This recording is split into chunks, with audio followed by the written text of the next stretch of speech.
Comme papa le voulait, j'ai amené notre bonne avec nous. Pendant un instant, je n'en ai pas cru mes oreilles. Edgar, devant son père, avait une attitude suffisante, me qualifiant de bonne. Puis, mon beau-père, qui me regardait attentivement, a soudain éclaté de rire. Qu'est-ce qui se passe? Ai-je demandé, ce à quoi son père, essayant de réprimer son rire, a répondu, eh bien, c'est juste. Quand tu as parlé de la fiancée d'Edgar, je me suis demandé quel genre de femme elle serait. Et voilà, un visage de pauvreté. Ça me donne envie de voir ses parents. En entendant cela, moi, ami, je n'ai pas pu retenir mes larmes de frustration et j'ai quitté les lieux en courant. Heureusement, il y avait des toilettes pour femmes dans la salle des fêtes. Je m'y suis caché comme pour me mettre à l'abri et j'ai appelé mon père. Après avoir expliqué la situation, mon père est venu m'aider immédiatement. Bonjour, je suis le père de la femme de chambre. C'est vous? En réalisant qui était mon père, son père et Edgar ont commencé à paniquer. Et ils ont fini par subir les représailles de mon père et d'une autre aide qui est arrivée plus tard. Je m'appelle Amy et je travaille comme vendeuse dans un grand magasin. À 40 ans, je suis toujours célibataire. Mais je vois quelqu'un en ce moment. Il s'appelle Edgar, de 5 ans mon cadet, 35 ans. Edgar est le fils du propriétaire d'un magasin de musique situé dans le grand magasin où je travaille. Sortir avec le fils du patron peut attirer l'attention. C'est pourquoi j'ai gardé ma relation avec Edgar secrète au travail, afin d'éviter les situations sociales embarrassantes. Nous communiquons principalement par message. J'ai toujours hâte de consulter mon téléphone pour voir s'il y a des messages d'Edgar pendant les pauses. Aujourd'hui, j'ai consulté mon téléphone pour trouver un message de lui, me proposant de sortir ensemble pendant notre jour de congé. Notre relation était encore fraîche. Et passer du temps ensemble semblait nouveau et excitant. La famille d'Edgar, propriétaire d'un magasin de musique, possédait un piano d'une valeur de 2 millions de dollars. Edgar joue du piano depuis son enfance. Je veux que tu vois le piano de notre famille.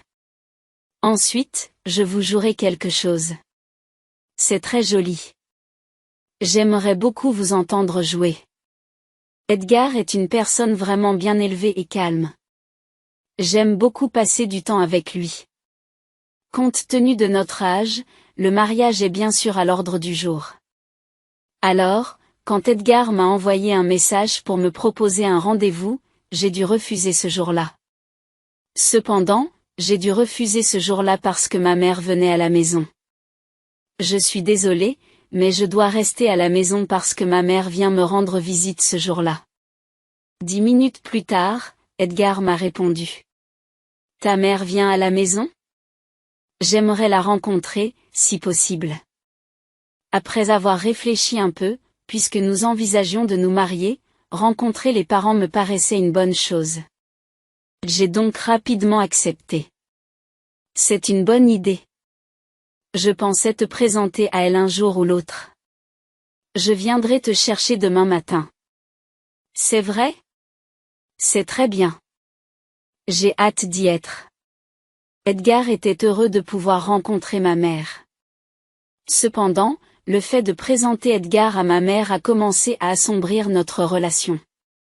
Le jour où je devais présenter Edgar à ma mère, je suis allée à la gare la plus proche, tôt le matin. Je suis allée chercher Edgar à la gare la plus proche, tôt le matin. Comme ma mère était venue en voiture aujourd'hui, il n'y avait pas de place pour qu'Edgar puisse se garer s'il conduisait. De plus, comme nous nous entendions bien, nous avons pensé que nous pourrions prendre un verre ensemble.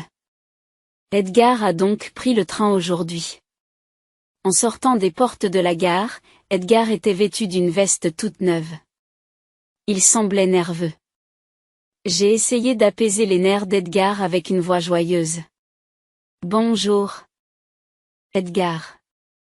Qu'est-ce qui te prend d'avoir l'air si tendu? Bonjour, Edgar. Je crois que je suis juste nerveux à l'idée de rencontrer tes parents. Le visage d'Edgar était raide et sa voix tendue. Ne t'inquiète pas. Ma mère est très accessible, dis-je, et Edgar se détendit peu à peu. Lorsque nous sommes entrés dans mon appartement, ma mère a accueilli Edgar avec un sourire. Enchantée de vous rencontrer. Je sors avec Amy. Je m'appelle Edgar West. West. Dès qu'Edgar s'est présenté, le sourire de ma mère a disparu. Je me suis rendu compte que je n'avais dit à ma mère que le prénom d'Edgar.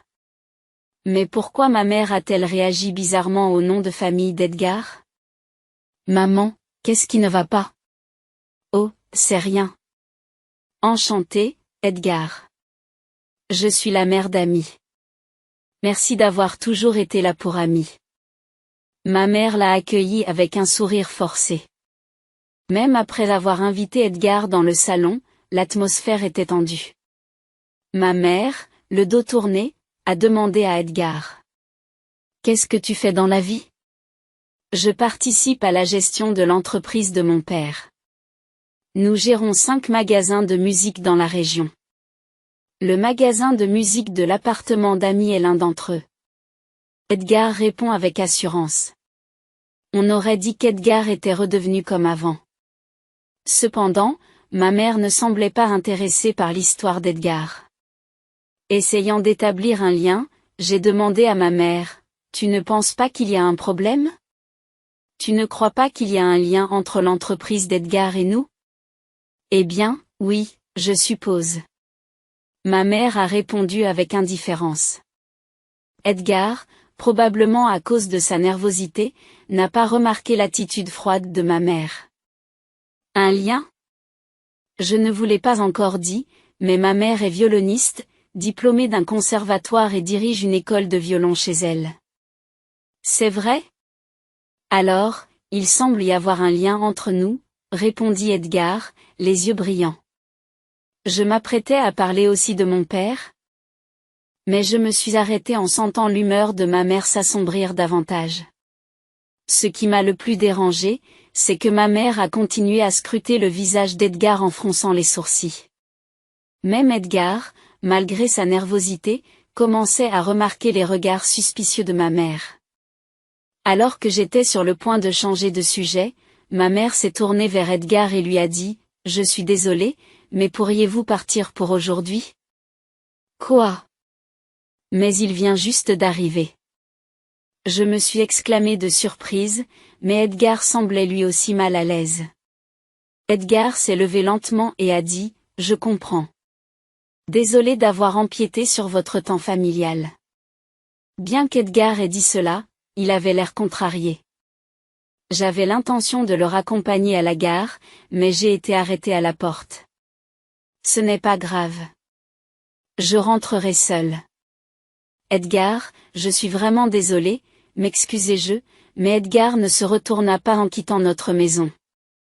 Qu'est-ce que ma mère n'aimait pas chez lui? J'étais curieuse et je suis immédiatement retournée dans le salon. Maman, qu'est-ce qu'il y a? Qu'est-ce que tu n'aimais pas chez lui? J'ai pressé ma mère qui était en train de faire le ménage dans la cuisine. Elle s'est retournée lentement et m'a regardé d'un air solennel. Je pense qu'Edgar est quelqu'un de bien. Alors pourquoi? J'ai commencé à demander, mais ma mère, plus sérieuse, a chuchoté. Parce que tu t'es décidé pour lui, je ne voulais pas en dire trop. Mais honnêtement, je ne peux pas être d'accord avec ce mariage. Pourquoi? Parce que j'ai 5 ans de plus? Non, ce n'est pas ça. Ma mère m'a calmée. Peux-tu écouter ce que j'ai à dire jusqu'à la fin? C'est peut-être difficile pour toi, dit ma mère, alors je me suis assise sur le canapé du salon.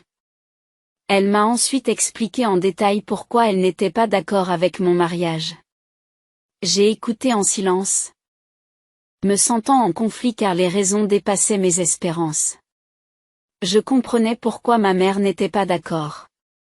Mais cela ne changeait rien à mon désir d'épouser Edgar. Je comprends ce que tu ressens, maman. Mais je ne déteste pas Edgar lui-même. C'est quelque chose qui n'a rien à voir avec lui. C'est pourquoi je veux voir par moi-même. J'ai dit que je voulais aussi rencontrer les parents d'Edgar. Ma mère m'a regardé d'un air inquiet et m'a dit. Je suis inquiète et je ne veux pas vraiment que tu y ailles. Mais si tu es si déterminée, je ne peux pas t'en empêcher. Je te fais confiance, alors fais de ton mieux. Merci, maman.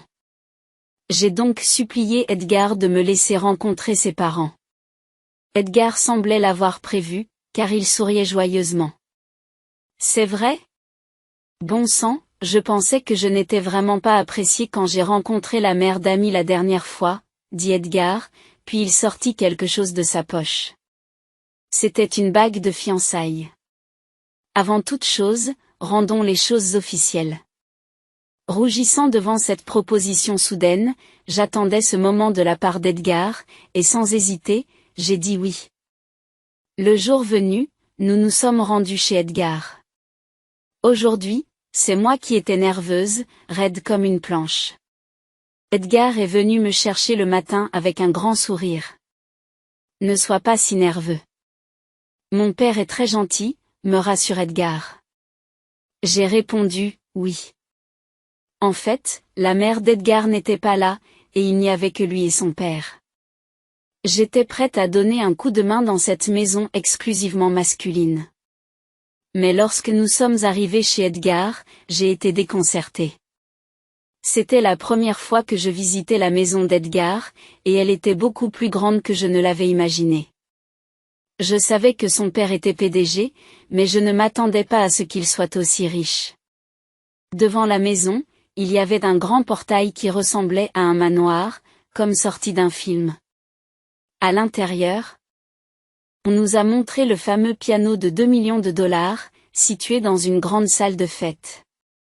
C'est comme si vous pouviez organiser un dîner-spectacle dans votre maison, me suis-je exclamé. Je m'exclame, oui, c'est vrai. Nous organisons souvent des fêtes ici pour nos clients. D'ailleurs, nous avons prévu d'en organiser une demain avec un célèbre pianiste, expliqua Edgar. Un pianiste célèbre? J'ai été surpris par l'histoire d'Edgar, et juste au moment où j'ai posé la question, un homme d'une 60aine d'années, qui avait l'air d'un homme riche, est apparu devant moi. Je suis le père d'Edgar. Je suis le père d'Edgar, m'a-t-il dit. Enchanté de vous rencontrer. Je m'appelle Amy, ai-je dit à mon beau-père. Edgar, plus excité que je ne l'ai jamais vu, a alors dit, Amy. Ne sois pas si formel. Il semblait essayer d'apaiser ma tension, mais je ne me sentais pas à l'aise, pas comme d'habitude. Soudain, Edgar, devant son père, a dit quelque chose d'incroyable. Comme papa le voulait, j'ai amené notre bonne avec nous. Je n'en croyais pas mes oreilles. Edgar, qui m'avait toujours respecté parce que j'étais plus âgé que lui, me traitait maintenant avec arrogance de bonne devant son père. C'est formidable. Notre foyer est exclusivement masculin depuis si longtemps qu'avoir une bonne nous aiderait vraiment, a ajouté son père. Mon beau-père me regardait attentivement, puis a soudain éclaté de rire. Qu'est-ce qui se passe? Demandai-je. Eh bien, c'est juste que... Quand vous avez parlé de la fiancée d'Edgar, je me suis demandé quel genre de femme elle serait. Et là, nous avons un visage de pauvreté. Ça me donne envie de voir tes parents, dit-il en essayant de réprimer son rire. Cette plaisanterie était de trop. J'ai cherché de l'aide auprès d'Edgar, mais il s'est contenté de sourire. Allez, papa. Ce n'est pas une question de visage. En plus, si c'est une femme de ménage, nous voulons quelqu'un de plus âgé qui peut travailler dur, n'est-ce pas? Oh. Et la mère d'Amy était belle, alors peut-être qu'elle tient de son père? Qu'est-ce que ça veut dire? Edgar, tu te moques de moi aussi? J'étais paniquée, choquée par cette tournure inattendue. Le genre d'Edgar que je connaissais. J'avais du mal à croire qu'il puisse changer à ce point à la maison. Alors que je fixais Edgar d'un air frustré, son père m'interrogea. Oh, ta mère est belle? Ce sera intéressant de la rencontrer. Au fait, que fait le père d'Amy? En fait, je n'ai pas encore posé la question. Le père et le fils m'ont regardé de haut. Je ne voulais pas parler de mon père à ces gens. Mon père est toujours occupé à voyager pour son travail. Rétorque Edgar avec un sourire en coin. Alors, ta mère enseigne un instrument et ton père gagne de l'argent partout? On dirait qu'ils sont toujours occupés sans se reposer. S'ils sont si occupés, c'est qu'ils doivent avoir du mal à s'en sortir. Finalement, ce père et ce fils me regardaient de haut, pas seulement moi, mais toute ma famille. Frustré jusqu'aux larmes, j'ai quitté la pièce en courant. Heureusement, il y avait des toilettes pour femmes pour les inviter dans la salle des fêtes. Caché là, j'ai appelé mon père. Je savais qu'il n'était pas loin à cause de son travail. Et, papa? Hey, Amy? Qu'est-ce qu'il y a? J'appelle en plein milieu de la journée. Papa répondait joyeusement. Malgré son travail qui l'emmène aux quatre coins du monde. En entendant la voix de mon père après tant de temps, je n'ai pas pu arrêter mes larmes. Papa? Au milieu de mes larmes, mon père m'a parlé doucement. On dirait qu'il s'est passé quelque chose de difficile. Prends ton temps et raconte-moi. Reconnaissant de sa gentillesse, je lui ai raconté tout ce qui s'était passé. Je me fiche de ce qu'on dit de moi, mais parler ainsi de ma famille, c'est horrible. J'étais tellement frustrée. Quand j'ai eu fini, mon père a réagi sérieusement. D'accord. Ne bouge pas. J'arrive tout de suite. Je suis sur le point d'arriver. Et ton travail? Quand il s'agit de la crise de ma fille, le travail peut toujours attendre. Ne t'inquiète pas. Savoir que papa allait venir m'a fait me sentir un peu mieux. Merci, papa. Tu sais comment aller à cet endroit, n'est-ce pas? Oui, bien sûr, dit papa avant de raccrocher. En essuyant mes larmes, je suis retournée à l'endroit où Edgar et son père discutaient joyeusement. Amy. Tu es de retour. Je pensais que tu étais déjà parti. Malheureusement pour toi. Puisque ton père tenait tant à voir mes parents, j'ai fait venir les miens comme tu le souhaitais. À mes mots, mon beau-père sourit et dit, appeler quelqu'un en plein milieu de la journée pour qu'il vienne tout de suite? Il doit avoir un travail assez gratuit. Tel père, telle fille, hein? Ça va être amusant.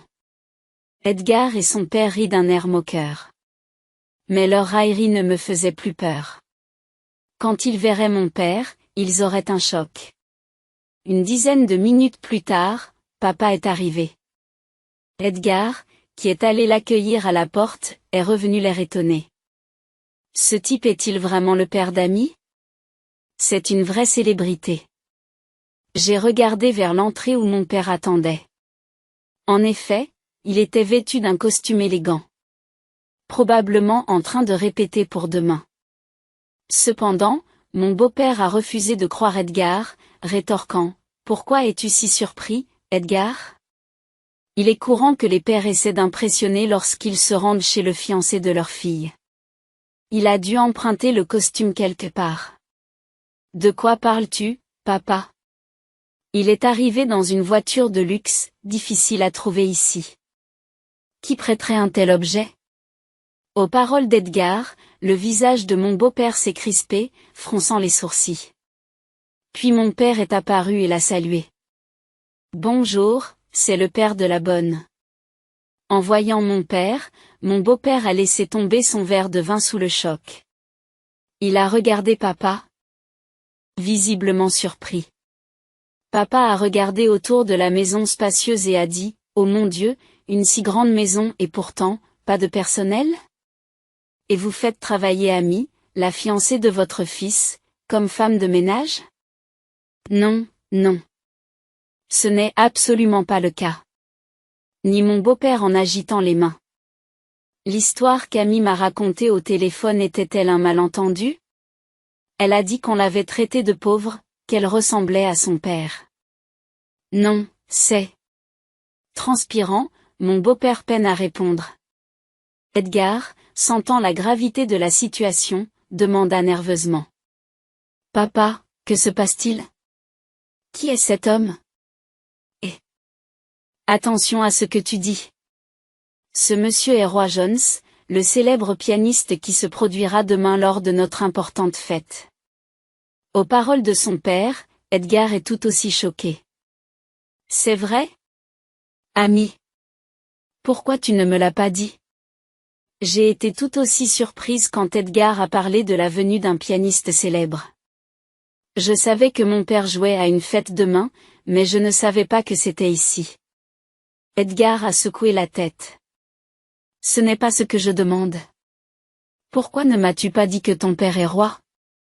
Tu parles toujours de toi, Edgar. Je n'ai jamais eu l'occasion de parler de mes propres affaires. En effet, Edgar s'arrangeait toujours pour que les conversations tournent autour de lui. Et puis, après la façon dont tu t'es moqué de moi tout à l'heure, je n'étais vraiment pas d'humeur à parler de mon père. Voyons, depuis, tu n'as cessé de rejeter la faute sur les autres. Edgar jouait clairement la victime et se mettait sur la défensive. Ensuite, son père m'a aussi engueulé. Tu sais, ami, Edgar a raison. Même si tu es la fille d'un célèbre pianiste, n'est-il pas logique de révéler la profession de tes parents avant de venir chez ton fiancé? En y réfléchissant, il n'avait peut-être pas tort. Je n'arrivais pas à trouver les mots. Je ne savais pas comment réagir. C'est alors que mon père est intervenu pour m'aider. C'est peut-être vrai. Mais alors, es-tu en train de dire que si Amy n'était pas ma fille, tu avais l'intention de la traiter comme une domestique comme tu le suggérais? Mon père n'a pas reculé non plus. Ma question a laissé mon beau-père sans voix. Voyant son visage perplexe, mon père a ri et a dit, eh bien, quelles que soient les intentions, il est clair comme le jour que se marier dans cette maison signifie avoir toutes les corvées sur le dos. Qu'est-ce que tu veux dire par là? Après avoir jeté un coup d'œil à la maison, mon père a ajouté, j'ai entendu des rumeurs selon lesquelles toutes les bonnes qui entrent dans cette maison la quittent peu de temps après. On dit que c'est parce que le maître est difficile à travailler et que le fils essaie de charmer toutes les jeunes servantes. En regardant autour de soi, il était évident qu'il n'y avait pas une seule bonne ou un seul serviteur dans une si grande propriété. Si la salle des fêtes était nettoyée, peut-être en prévision de la journée de demain, le reste de la maison était très sale à y regarder de plus près. J'ai regardé Edgar en face, essayant de réaffirmer ses sentiments. Edgar, as-tu vraiment décidé de m'épouser avec l'intention de faire de moi une domestique? Je t'aimais sincèrement. Edgar resta silencieux, mais finit par marmonner, je n'avais pas le choix. Pas le choix. Cela signifie-t-il que tant que quelqu'un pouvait être la servante, ce n'était pas forcément moi? Edgar n'a pas pu croiser mon regard. Voyant cela, mon père a dit sévèrement, donc, tu n'aimais pas Amy après tout. Dans ce cas, nous allons annuler ces fiançailles. Attendez, quoi? Non, attends une minute. Edgar proteste, mais mon père semble déterminé. Il n'y a pas besoin d'attendre. De plus, dans ces circonstances, je me retire de la représentation de demain. Qu'est-ce qu'il y a? Mais c'est un tout autre problème. Que dirai-je à nos clients importants si tu ne te produis pas demain? Mon beau-père a commencé à paniquer. Ce n'est pas mon problème. Si vous avez besoin d'un pianiste, demandez à votre fils de jouer. J'ai entendu dire qu'il était très doué. Le jeu de piano de mon fils n'est pas quelque chose que nous pouvons présenter à nos invités de haut niveau. S'il vous plaît, je comprends que vous soyez contrarié par votre fils, mais, plaide mon beau-père en s'inclinant profondément. En regardant mon beau-père, Edgar s'est exclamé, « Papa, arrête de me faire passer pour le méchant.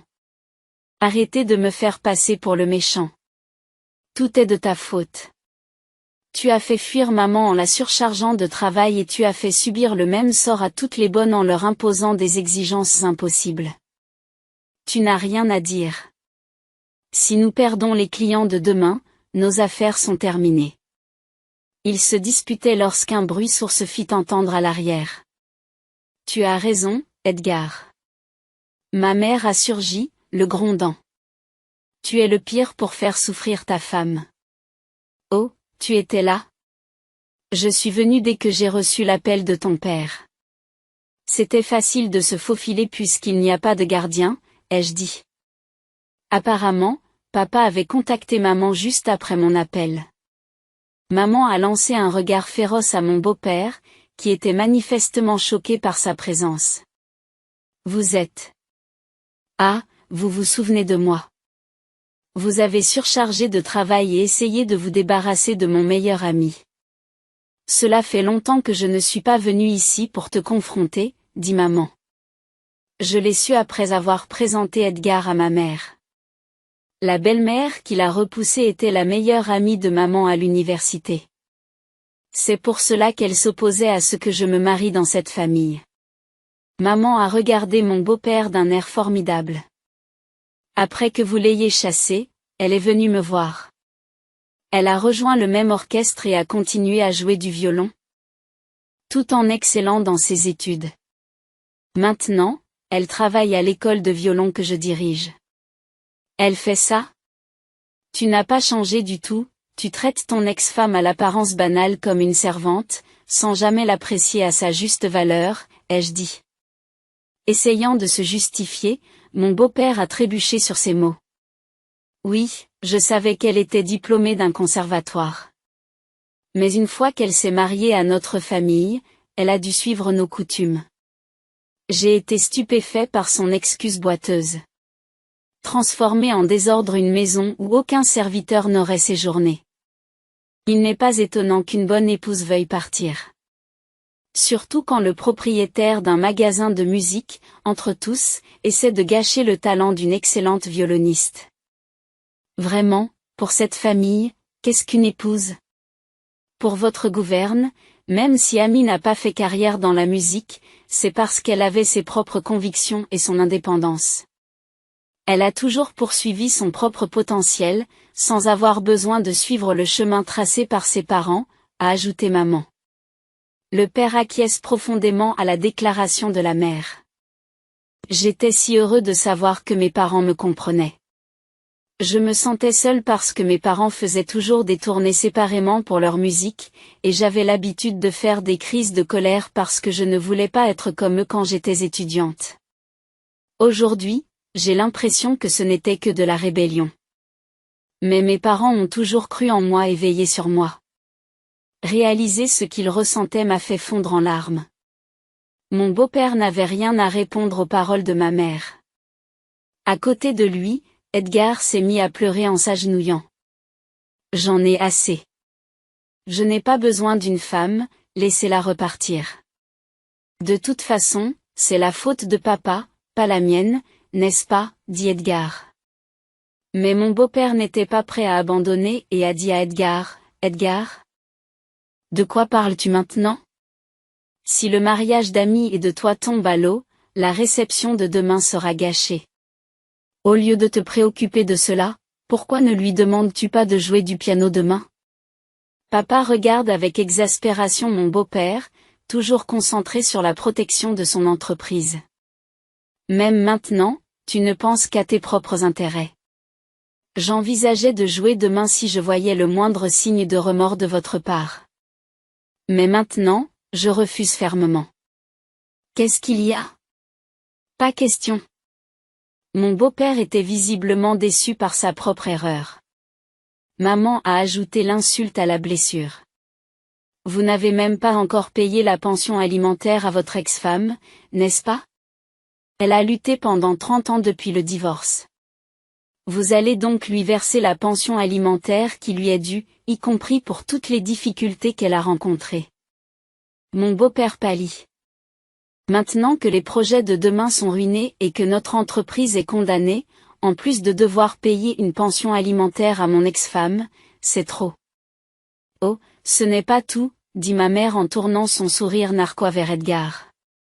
Regarde, fils bon à rien. Moi.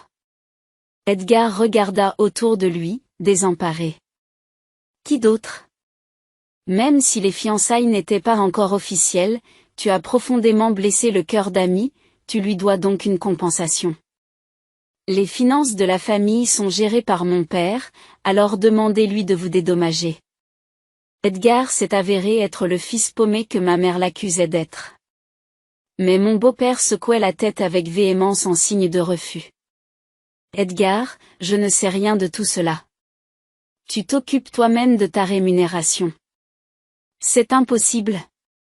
Après tout ce gâchis est de la faute de papa. La pathétique dispute entre le père et le fils se poursuit. Nous ne pouvions nous empêcher de rire à gorge déployée devant ce spectacle. Heureux d'avoir découvert la vraie nature de cette famille avant de me marier. Je me suis sentie immensément reconnaissante envers mes parents pour leur soutien. Le lendemain, la famille a continué à organiser la fête pour ses clients. Cependant, sans la prestation de mon père au piano, les invités étaient tous contrariés et sont partis plus tôt que prévu. En perdant ses clients importants, la direction de l'entreprise a pris une mauvaise tournure. La réputation du père était déjà mauvaise auparavant, et l'entreprise avait à peine survécu grâce au soutien de ses clients. En perdant son principal pilier, la faillite devenait inévitable. Comme ils avaient une boutique dans le grand magasin où je travaillais, je n'ai pas pu éviter d'en entendre parler. Peu de temps après, l'entreprise a fait faillite. Mais nos relations ne se sont pas arrêtées là. Edgar et son père ont refusé de payer les indemnités que ma mère et moi demandions, ce qui nous a conduit à les poursuivre en justice. Au tribunal, mon beau-père a même essayé de poursuivre mon père pour avoir annulé le travail pour des raisons personnelles. Mais mon père a accepté le procès de bonne grâce. Je regrette d'avoir annulé le travail pour des raisons personnelles. Je paierai l'indemnité. Je vous prie donc de procéder au paiement de l'indemnité de votre côté. Maintenant, je sais. En acceptant leur procès, mon beau-père a eu plus de mal à refuser le nôtre. À contre-séure, il a payé la pension alimentaire à son ex-femme et j'ai reçu une compensation de la part d'Edgar. Par la suite, Edgar et son père, ayant tout perdu, y compris leur maison et le piano de 2 millions de dollars, ont disparu dans l'obscurité. Après avoir tout perdu, ils semblaient avoir disparu tous les deux sans laisser de traces. Selon certaines sources, Edgar et son père auraient été aperçus quelque temps plus tard dans une fête organisée dans un hôtel. Cependant, ils travaillaient tous les deux comme nettoyeurs au milieu de la nuit, quand il n'y avait personne. Cet incident m'a fait changer d'avis. J'avais l'habitude de rejeter l'idée lorsque les gens disaient qu'il devait être agréable d'avoir des parents aussi accomplis. J'étais fière de quitter la maison et d'être indépendante. Mais aujourd'hui, je me rends compte que ce qui me rend vraiment fière, c'est d'avoir des parents formidables. C'est pourquoi j'ai décidé d'assister au concert de mon père, ce que je n'avais jamais fait auparavant. Aujourd'hui, c'est le concert d'anniversaire de mon père. Je suis venue assister à son spectacle avec ma mère. Cela faisait longtemps que je n'avais pas entendu mon père jouer du piano en direct, et cela m'a fait chaud au cœur. Je me sens vraiment bénie d'avoir un père aussi merveilleux. Ma mère semblait également apprécier sa musique et l'écoutait avec satisfaction. C'était un moment très paisible. Je suis si heureuse d'être née de ses parents. À partir de maintenant, je ferai de mon mieux pour leur témoigner ma reconnaissance comme je ne l'ai jamais fait auparavant. En écoutant la musique de mon père, je me suis fait cette promesse.